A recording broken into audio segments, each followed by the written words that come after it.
Hey guys, I'm not super thrilled that our textbook left out something called factoring by grouping. So I'm going to do a short video on how to do this. It is a application of the GCF, but it's what you do when you have four terms. So we're going to do something called factoring by group. Okay, we call it this because terms are put into groups and then factored. Okay, and then we pull out our GCF. So factoring by grouping can be done only if there are four or more terms. Terms have common factors that can be grouped together, and there are two common factors that are identical or additive inverses of each other. Okay, so let's see how we do this. All right, first problem we're going to look at. We have 4QR plus 8R plus 3Q plus 6. Okay, notice we have 1, 2, 3, 4 terms. Okay, so when I have this first step, we're going to split it down the middle.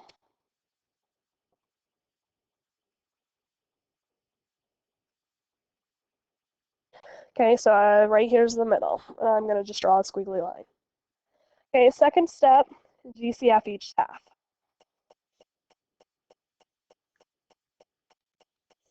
Okay, so let's look at my first half here. I have 4QR and 8R. Okay, so GCF again, what's the biggest number that goes into 4 and 8? 4. Okay, do I have any letters in common? Well, I have the R's in common. So my GCF is 4R.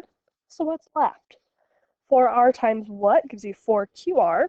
Well, I just need that Q. And 4R times what gives you 8R? 4R times 2 turns into Q plus 2. Okay, that's my first half, so let's look at the second half. I have 3Q and I have 6. Okay, what goes into 3Q and 6? 3 and 6, GCF there is 3. Okay, any letters in common? No, because the 6 doesn't have any letters. So what's left? 3 times what gives me 3Q? 3 times Q. 3 times what gives me 6? 2. So it turns into Q plus 2 inside each set of parentheses. Now looking at these, you should notice something. Okay, your parentheses are identical. So step 3, pull out the parentheses. That's your new GCF. Okay, so since Q plus 2 is the same, that becomes my new GCF. I bring that guy out front. Okay, what I call the leftovers go into another set of parentheses.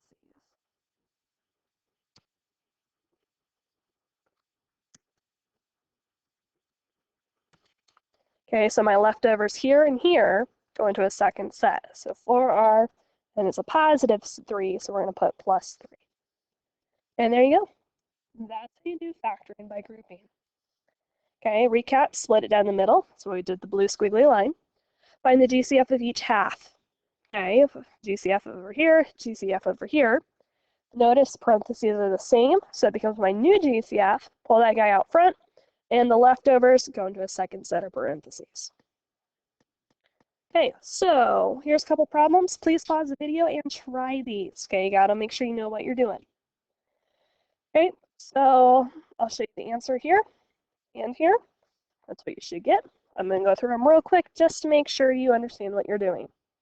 Okay, again, first step, split it down the middle. Okay, second step, pull GCF out of each half. Rn and 5n, they just have an n in common. N times what gives me Rn, n times R. N times what gives me 5n, positive 5. Okay, remember in the last video we talked about if it starts with a negative, we should pull a negative out. So I know I'm pulling out -1. Do they have anything in common? No. So -1 times what gives me negative R, positive R. -1 times what gives me -5, positive 5. Okay, now you should notice, oh look, parentheses are the same. That guy comes out front.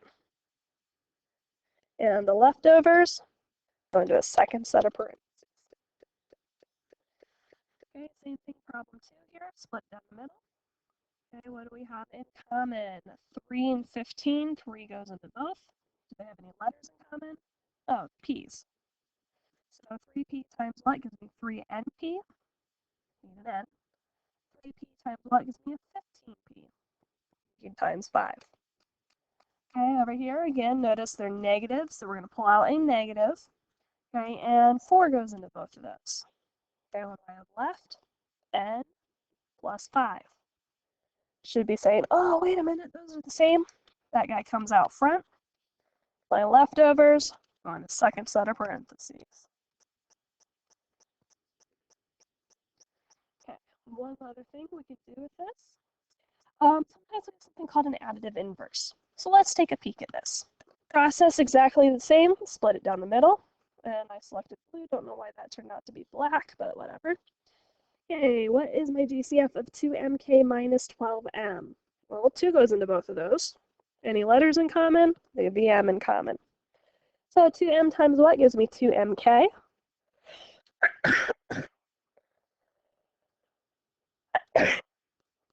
2m times what gives me negative 12m? So minus 6.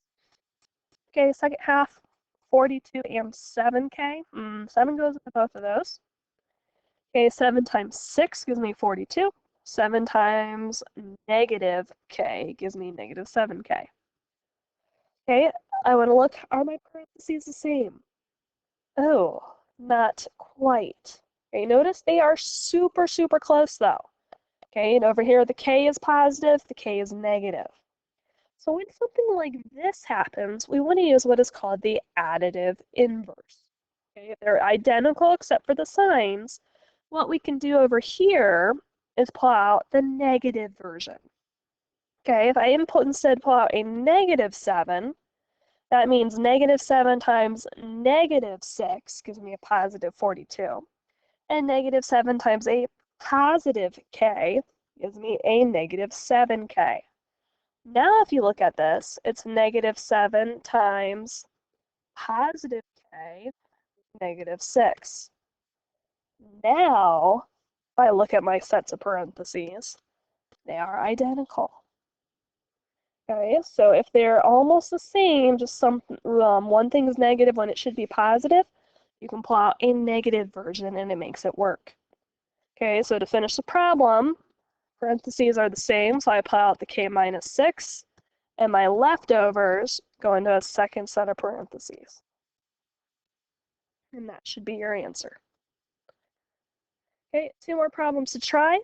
Okay, please pause the video and try these. I will show you the answers, and then I'll go through them. Okay, so those are what you should get.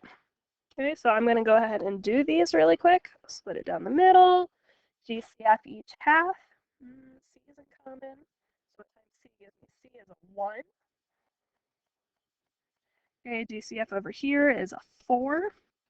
Okay, so I need a 2D and a negative 1. Oh, not quite the same, so I'm going to change it up. Instead of doing this, I'm going to pull out a negative 4. So negative 4 times a negative 2D gives me the 8D. Negative 4 times a positive 1 gives me that. Okay, now notice 2D is negative in both, 1 is positive in both. So now I've got it. Okay, so I'll pull out my GCF. 1 minus 2D. And my leftovers go into the second set of parentheses. Okay. Same thing over here. Okay, looks like I have a P in common. Oops, I'm sorry, I wanted to change colors there. I have 3 minus 2P. Okay, over here looks like I have a 9 in common. Okay, so pull out a 9, I have negative 2P plus 3. Oh, and this one actually worked. Okay, I chose not to pull out the positive 9 because I knew it would work better. Okay, because notice these are both negative. So here's my GCF. And my leftovers. Okay, so that is factoring my group. Your homework tonight is going to be a worksheet that I will post for you. So please make sure you go through those problems. If you have any questions, please let me know. Hope you guys have a good day.